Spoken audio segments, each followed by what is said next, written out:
திராவிட முன்னேற்ற கழகம் தொடங்கப்பட்டு 75 ஆண்டுகள் முடித்து இப்போ 76வது ஆண்டுல நாம நடைபோட்டுக் கொண்டிருக்கிறோம். அதை கொண்டாடுகின்ற வகையில ஒரு நிகழ்ச்சி இளைஞர்களின் சார்பாக நடத்துவதில் நான் மிகுந்த மகிழ்ச்சி அடைகின்றேன், பெருமை அடைகின்றேன். 2 நாள் நிகழ்ச்சி பேசுறவங்க எல்லாம் பாராட்டி வாழ்த்தி பேசியிருக்கிறாங்க. பலர் மேடையில வாழ்த்தி இருக்கிறாங்க.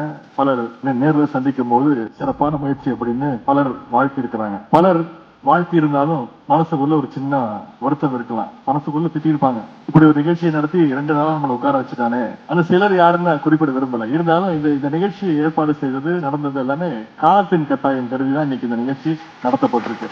டிஎம்கே 75, திமுக 75 இந்த விழாவை எங்க வேணா நடத்திருக்கலாம். அண்ணாடி வரத்தில் இருக்கக்கூடிய கலைஞர் அரங்கத்தை நடத்திருக்கலாம், ஒய்எம்சி மைதானத்தை நடத்திருக்கலாம், அன்பகத்தை நடத்திருக்கலாம். ஆனா இந்த வல்லூர் கோட்டத்தை தேர்வு செஞ்சதற்கு ஒரு மிக மிக முக்கியமான ஒரு காரணம் உண்டு. நிறைய பேர் இந்த வல்லூர் கோட்டம் பார்க்க வரமாட்டாங்க. அதற்கு பல காரணங்கள் உண்டு. எனக்கு அது நம்பிக்கை கிடையாது. இந்த இடத்தை தேர்வு செஞ்சதுக்கு ஒரு முக்கிய காரணம், பலர் வர தயங்கின யோசிச்ச இடம் இந்த வல்லூர் கோட்டம்.